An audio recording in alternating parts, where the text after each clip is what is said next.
CFTC draws 2,500 plus comments on prediction market rules. The Commodity Futures Trading Commission has logged more than 1,500 responses to its prediction market rulemaking proposal. Cointelegraph reported on May 4, 2026, citing the agency's public docket. The volume is one of the largest comment hauls the CFTC has received on a derivatives rule this cycle, and it lands while Polymarket, Kalshi, and Gemini's newly licensed clearinghouse all jockey for position in the same regulated category. The proposal would set federal standards for how event contracts, binary yes or no markets on real-world outcomes, can be listed, cleared, and offered to retail users on CFTC-registered venues. The agency opened the docket earlier this year, and the comment window closed with submissions stacked across three rough camps: operators pushing for clear federal preemption, state gambling regulators asking the CFTC to leave room for their jurisdiction, and consumer groups asking for tighter limits on which contracts retail can trade.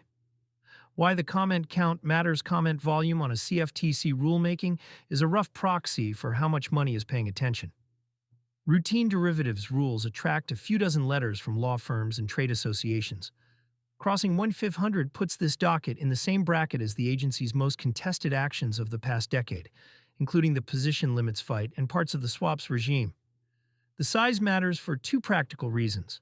First, the CFTC is required to consider and respond to substantive comments before finalizing a rule, which lengthens the timeline. Second, a contested record gives any final rule a wider attack surface in court. A federal rulemaking that ignores 1,500 plus submissions invites legal challenge from whichever camp loses on the substance. The three camps operators, Polymarket, Kalshi, and the newly approved Gemini DCO, generally want the CFTC to confirm that event contracts traded on registered venues are federal jurisdiction, not state gambling. That position would short-circuit the patchwork of state-level enforcement actions that has hit prediction markets in places like Nevada, New Jersey, and Massachusetts over the past 18 months. State gaming regulators want the opposite. Their submissions argue that some event contracts, particularly sports outcomes and entertainment markets, are functionally indistinguishable from sports betting and should remain under state licensing. Several state attorneys general filed letters of their own. Consumer advocacy groups occupy a third position. They are not opposed to prediction markets in principle, but want the CFTC to set hard limits on contract types: no election markets, no markets on individual deaths, narrow definitions of what counts as a hedgeable economic event, and to require stronger position limits for retail accounts. How this connects to recent CFTC action. The rulemaking is happening alongside, not instead of, the agency's licensing work. Last week, the CFTC approved Gemini's derivatives clearing organization application, giving the exchange a federal route to clear prediction market contracts and perpetual futures. Polymarket's monthly volume jumped from $1.2 billion in 2025 to over $20 billion in early 2026, putting real economic stakes behind the rulemaking outcome. The licensing activity tells operators which doors are open today. The rulemaking will tell them which doors stay open tomorrow, and under what conditions. What the rule could change. The proposal as drafted would standardize three things: the categories of event contracts a CFTC-registered venue can list without case-by-case approval, the disclosures retail users must receive before trading, and the position and concentration limits that apply at the user and venue level.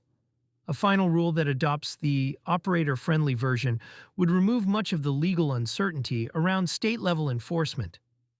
A final rule that adopts the gambling regulator version would carve out large categories, particularly sports and political contracts, and route them back to state oversight. The CFTC has not signaled which way it is leaning. Past comment periods of this size have produced final rules that take 12 to 18 months to clear, though the agency can move faster when commissioners agree. What to watch next? 3 signals will tell you which direction the rule is moving. First, whether the CFTC issues a follow-up notice, asking for comment on a revised proposal, which usually signals significant changes from the original draft.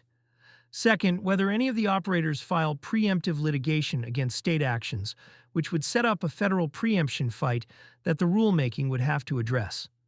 Third, whether the next round of CFTC enforcement actions targets unlicensed venues or expands the categories that licensed venues can offer. For now, the docket is closed, the count is over 2,500, and the agency starts the slow work of writing a final rule that has to survive both the substance and the inevitable court fight.